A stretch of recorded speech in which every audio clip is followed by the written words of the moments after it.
തീർച്ചയായിട്ടും ഞാൻ പറഞ്ഞ പോലെ തന്നെ വളരെ ബുദ്ധിമുട്ടുള്ളൊരു പ്രോസസ്സ് എന്ന് വേണം പറയാം. മലയാളത്തിന്റെ പ്രകടനം എങ്ങനെ ഉണ്ടായിരുന്നു?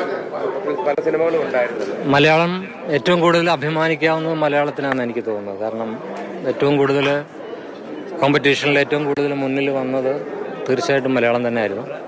മലയാളത്തിൻ്റെ അഭിമാന നടൻ മമ്മൂട്ടി, അതുപോലെ തന്നെ ഫോട്ടോഗ്രാഫർ ഭ്രമയുഗത്തിൻ്റെ ഫോട്ടോഗ്രാഫറാണ്.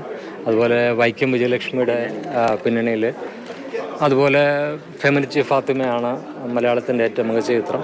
അങ്ങനെ മലയാളത്തിൻ്റെ എല്ലാ സിനിമകളും മറ്റു ഭാഷകളിലുള്ള തമിഴിലും കന്നഡത്തിലും തെലുങ്കിലും മറ്റു ഭാഷകളിലൊക്കെ ഉള്ള സിനിമകളെല്ലാം ഒന്നിനൊന്നിന് മെച്ചമാണ്.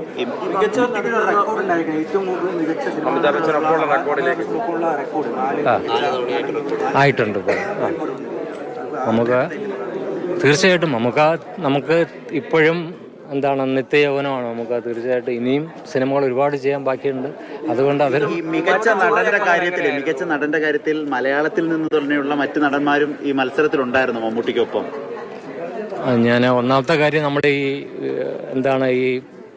നമ്മളുടെ ജൂറിയുടെ ഒരു ഡിസ്കഷനും പുറത്ത് പറയാൻ പാടില്ല നമ്മൾ എഴുതി കൊടുത്തിട്ടുണ്ട്. അതുകൊണ്ട് കൂടുതൽ ഡീറ്റെയിൽസ് പറയാൻ പറ്റില്ല അതിലുള്ളത്. അതെ,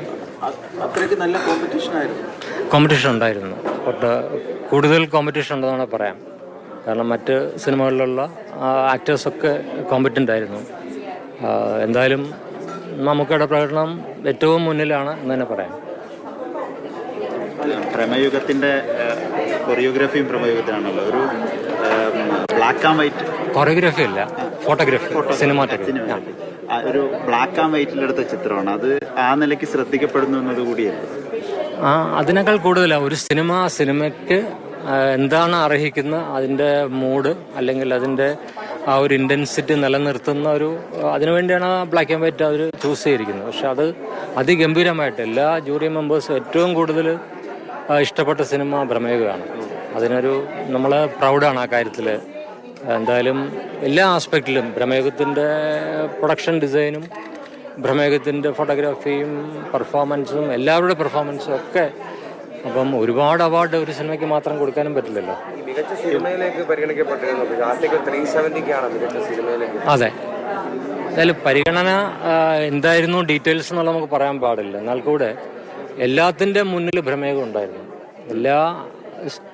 എല്ലാ അവാർഡുകൾ പരിഗണിക്കുമ്പോഴും ഏറ്റവും മുന്നിൽ നിന്നത് ഭ്രമയുഗമാണ്.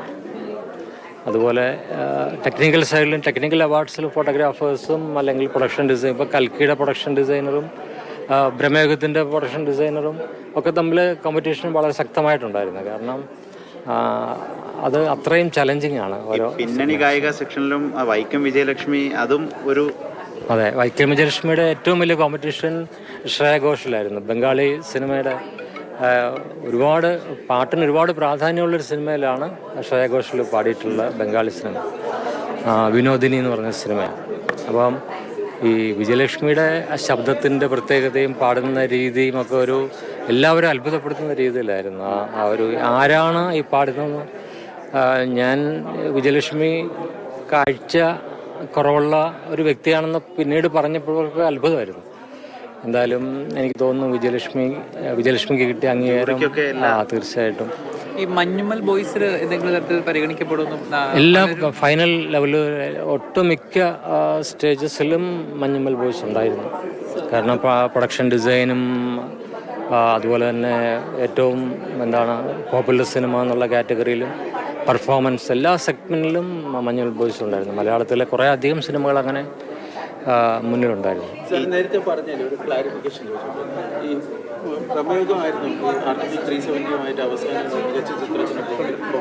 ഞാൻ പറഞ്ഞില്ല, ഒരുപാട് ഡീറ്റെയിൽസ് പറയാൻ പാടില്ല. എന്നാൽ കൂടെ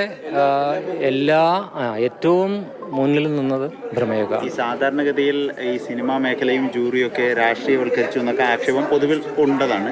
അപ്പം അതിനിടയിലാണ് 370 എന്ന ആർട്ടിക്കിൾ 370 അവാർഡ് കിട്ടുന്നു. നവാഗത സംവിധായകന് സവർക്കറുമായി ബന്ധപ്പെട്ട ഒരു അവാർഡ് കിട്ടുന്നു. അപ്പോൾ അങ്ങനെയുള്ള പൊളിറ്റിക്കൽ വിമർശനം വരുമെന്നൊരു ഇതുണ്ടോ ജൂറിക്ക്? ഇല്ല, നമ്മൾ കാണുമ്പോൾ സിനിമ മാത്രമേ കാണുന്നുള്ളൂ. നമ്മളെ മുന്നിൽ പൊളിറ്റിക്സ് ഇല്ല. കാരണം ഒരു ഫിലിം മേക്കർ എന്നുള്ള രീതിയിൽ ഞാനും എൻ്റെ കൂടെയുള്ള 10 പേരും കണ്ടത് സിനിമ മാത്രമാണ്. അപ്പോൾ അതിൻ്റെ നമ്മളൊരു ആ സിനിമ എങ്ങനെയാണ്, പ്രത്യേകിച്ച് ഒരു നവാഗത സംവിധായകൻ്റെയാണ് ആർട്ടിക്കിൾ 370. അതിമനോഹരമായിട്ട് ചെയ്തിട്ടുണ്ട് ആ സിനിമ. അതിൽ തന്നെയാണ് മികച്ച നടിക്കുള്ള അവാർഡും കിട്ടിയിരിക്കുന്നത്. അതുപോലെ തന്നെ അമരനും വളരെ ഗംഭീരമായിട്ട് ചെയ്തൊരു സിനിമയാണ്. നമ്മുടെ വികാരം അല്ലെങ്കിൽ ഒരു അനുഭവ കഥയെ ആസ്പദമാക്കിയിട്ടുള്ള സിനിമയാണ്. ഇപ്പോൾ കാണുമ്പോഴും നമുക്ക് വളരെ വീണ്ടും ഞാൻ 1-2 പ്രാവശ്യം കണ്ടു ആ സിനിമ അമരൻ. അതുപോലെ ക്യാപ്റ്റൻ മില്ലറും നല്ലൊരു പെർഫോമൻസുമാണ്. അതുപോലെ തന്നെ അതിൻ്റെ അകത്ത് നവാഗത സംവിധായകൻ നല്ല പെർഫോമൻസ്. അയാളുടെ ആസ് എ ന്യൂ ഡയറക്ടർ ആ ഒരു കാലഘട്ടം റീക്രിയേറ്റ് ചെയ്ത് അതിഗംഭീരമായിട്ടുണ്ട്. ഒരുപാട് അതിനു വേണ്ടി എടുത്ത സ്ട്രെയിൻ, അതായത് നമ്മുടെ സെല്ലുലാർ ജയിലിലും അതുപോലെ ആ ഒരു കാലം മുഴുവൻ റീക്രിയേറ്റ് ചെയ്യുകയാണ്. ഇപ്പോൾ ഒരു സ്വാതന്ത്ര്യ സമര കാലഘട്ടം മുഴുവൻ റീക്രിയേറ്റ് ചെയ്യുക, അതൊക്കെ